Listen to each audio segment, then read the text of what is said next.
Do you like squishing people with your big, long, thick and girthy greatsword? Then I may have found the very perfect weapon for you. The greatsword is called the Bloody Glory, and it is without a doubt one of the best and possibly even the actual best greatsword in the entire game. It's a Radiant scale greatsword that requires at least 32 Radiance and 20 Strength to equip. Maxing it out to plus 10 doesn't actually even affect the strength scaling of the weapon, but the Radiant scaling shoots all the way up to A+.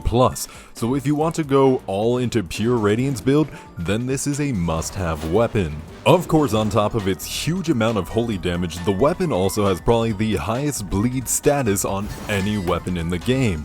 That being 300 bleed buildup, meaning along with your massive holy damage hits, this weapon, it also procs bleed damage on basically every hit or two, allowing you to mash out damage numbers in the thousands with ease.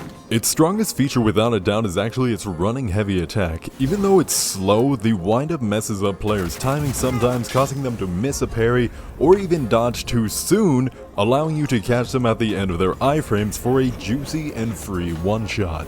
And yes, I'm not exaggerating whenever I say one-shot.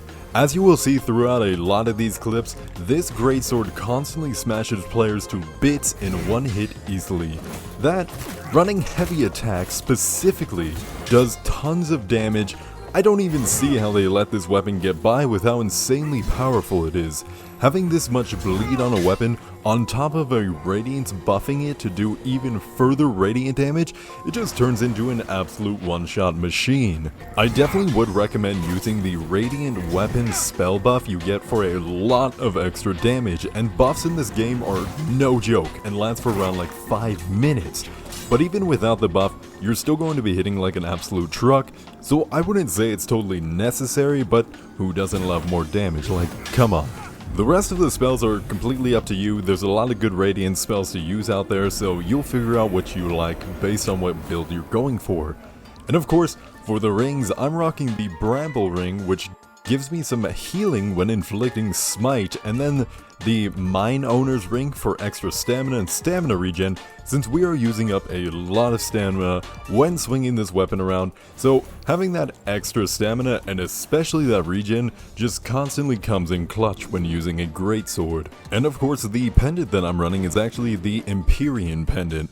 It just increases the holy damage you do and gives us more holy protection, since it seems very popular for people to make Radiant builds, so it just basically grants us two things in a single pendant, so can't go wrong with that. As for the stats, I'm currently just level 93, running 45 Radiance for that pure weapon damage, 20 strength since it's required, that's the required amount of strength to even wield the weapon, and then the rest of the stats are going into endurance to 30, and then vitality to 35 to make us a bit more tanky. So of course, as you can tell, I'm not quite as super high level yet, so I'm not fully sure how this weapon is going to hold out in higher level PvP, if it even falls off or not. But I don't think so. As of right now, the weapon hitting around 800 on average and over 1000 on players with worse armor, I wouldn't see this thing falling off that badly. Unless if it's like a player that has like 99 vitality, I could definitely see this weapon being a pain to fight if they do not have that. I do however think that it may fall off against better players, because it seems like a meta-wise, fast weapons are just much more superior. Dual-wielding two weapons has so much speed with the power of two-handed weapons, it sometimes is hard getting in with a greatsword against someone that is very spam heavy with their fast attacks, since poise is almost non-existent in this game.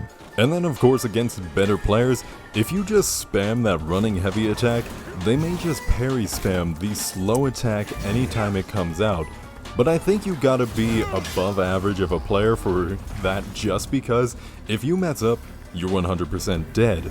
So there's a chance a lot of players won't even mess with the parry itself on this weapon, just in case if they miss and then get one shot. If you end up coming up against a player just turtling behind a shield, then this thing absolutely shreds their health into wither damage like crazy, because of its high holy damage. it is just ignoring the shield's physical resistances, so another reason why trying to block or parry this weapon is absolutely terrifying. But overall, I think this weapon is absolutely insane. I haven't experienced every single weapon in the game yet since I'm limited on how much I can build with the lack of chrysalis to make new builds and use new weapons. But from what I've seen so far, this weapon is beyond powerful and definitely a contender for the strongest hitting weapon in the game. Honestly, I can definitely see it being nerfed in the future, probably not the base damage, but most likely the bleed on it because 300 bleed is insanely high. Most other weapons have less than 100 bleed, and I think the other highest bleed that I've seen, at least myself, has been 120, so don't be surprised if a nerf hits this weapon hard and soon. As for the best ways to use this weapon, it's not something you can easily use in any scenario. Agile fast players are its downsides, so your best bet to beating them is actually tanking some hits until they're out of stamina, and then you'll be able to swing on them for a one-shot, or outspacing their minimal range with the tip of your weapon, but that can be a little tricky to do. Luckily, the hitboxes in this game are some of the best in any game ever, so learning the differences in the size of weapons is actually very safe to do. Finding other slow weapon users is also a bit of a chore, only because it's kind of whoever swings first. What I like to do is bait them into a pattern, rush at them causing them to charge up an attack, and once they think that works well, you can let out a running heavy attack a bit early to catch them with the end of your sword, and then you get that free little one shot on them before their attack even comes out. This method is obviously a little bit trickier to do since it's more about you predicting your opponent, but most players will see one thing works and they will stick to it. So if you get hit a couple times in a specific attack, they'll keep doing it, allowing you to capitalize on their misplay, thinking that one move will just easily win them the match. Overall, this weapon is absolutely amazing, and it's probably going to be a weapon we see a lot of players be using over the next little while until it inevitably gets nerfed, let's be honest. But that's going to do it for me, everyone. Let me know what you think about this greatsword, and do you think it should be nerfed or just kept as is? And let me know what other weapons you'd like to see on the channel, if there's any you'd love to see in PvP, so we can find out if they're really viable or not. Anyways, I'm heading out now, so enjoy the rest of these PvP clips, and have a good one. Peace.